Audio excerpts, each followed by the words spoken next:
finally growing up.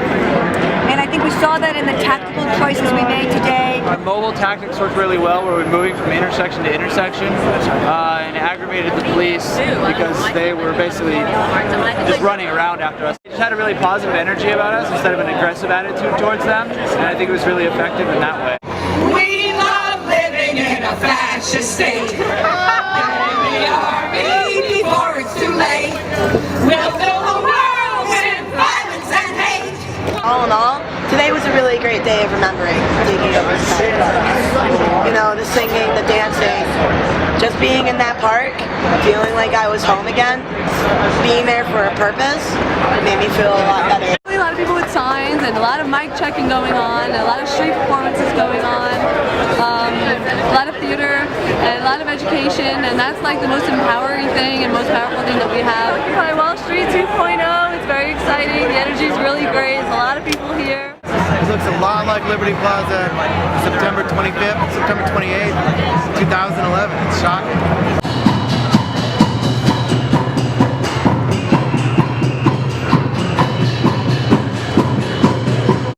For people that has been living in this way before, when we hear things like Occupy is dead, we just laugh because we've been doing this way before Occupy, and Occupy has given us the opportunity to actually create a bigger family. And no, we're not dead. We're actually very much alive, because after a year of struggle, most people have decided to stick around. So I think that is already a battle that we have won. Even here, a year later, with all these people, it says that we have staying power. And whenever you have staying power, it's only a matter of time before you accomplish your goal. I think there have been some concrete victories post-Occupy Wall Street. We moved 650,000 people from big banks into credit unions all over the country. We saved the houses of hundreds of people by stopping foreclosures and occupying our homes. And as you just heard, occupiers have been working city by city, workplace by workplace, to fight for better wages, better working conditions, worker by worker, family by family, to fight for the 99%. There's a 1% and a 99%, and you can judge policies, government policies, private sector policies, by whether they benefit the 1% or the 99%. Everyone in America understands that now. Can a movement run large-scale homeless shelters and drug treatment facilities in every park in the country? I don't know about that. I think this is more like the civil rights movement in like 1947 than like 55 or 62. There's a new generation of activists and a new generation of motivated people of every age. It's a wonderful thing, because I know, like myself, when I became active, that these young people will be working together for social change for the next 30 or 40 years. I'm doing it for the future generation, because look at all the police around. We're not freedom of assembly. We're peaceful people. I want to grow up and tell my kids you can do anything you want, be anything you want to be. After the camp got raided back in November, everybody kind of got scattered. The people who had formed really close bonds here were still throughout New York, but they stayed working together in groups of 5 or 10, and they kind of turned into what we call affinity groups or action groups. And they continued to plan things. We need to focus on a way to bring all those small groups together, to share resources, to share ideas, to share information, so that the entire network that is Occupy can benefit. These are Occupy! These are Occupy! Keep everyone connected! Hopes to keep everyone! Probably 30, 40 active working groups in New York. Activist groups, .orgs, non-profits, they're all under our umbrella now, meaning the people, by the people, for the people, not just Occupy. It's never been really about Occupy. It's not about the movement. It's about America.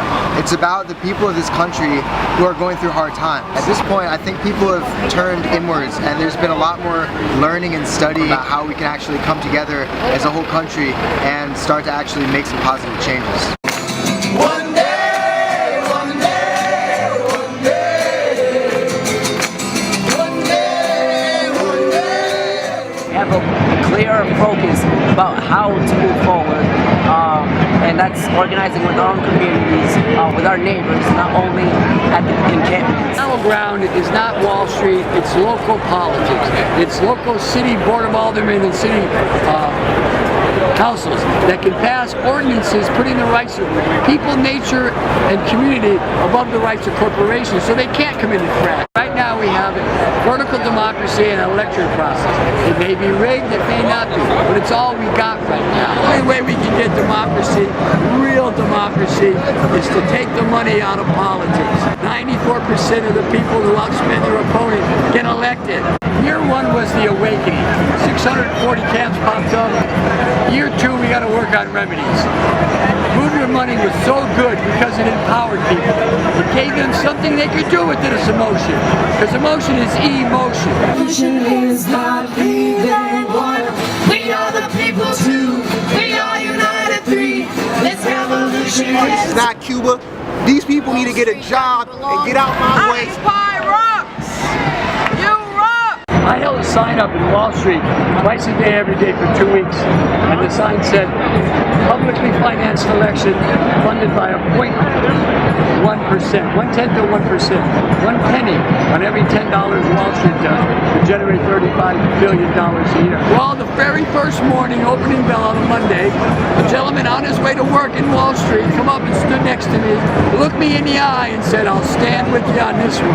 Everybody that I showed my sign to, basically everyone stopped me. I can't not walk around without people stopping and thumbs up. Even cops were giving me thumbs up. We did a lot of marching today all over and right past a lot of the banks, and even the banker people were like looking and like, that's cool. I'm here at the Occupy Wall Street 1 year anniversary, and it's my first time.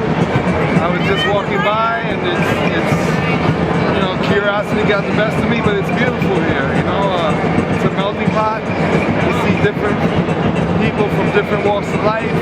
It doesn't matter your socioeconomic level. It doesn't matter whether you're a young guy going to college, a person who's a bit down on his luck. I'm not afraid to just walk through here and meet all these people. I think there's history in the making here.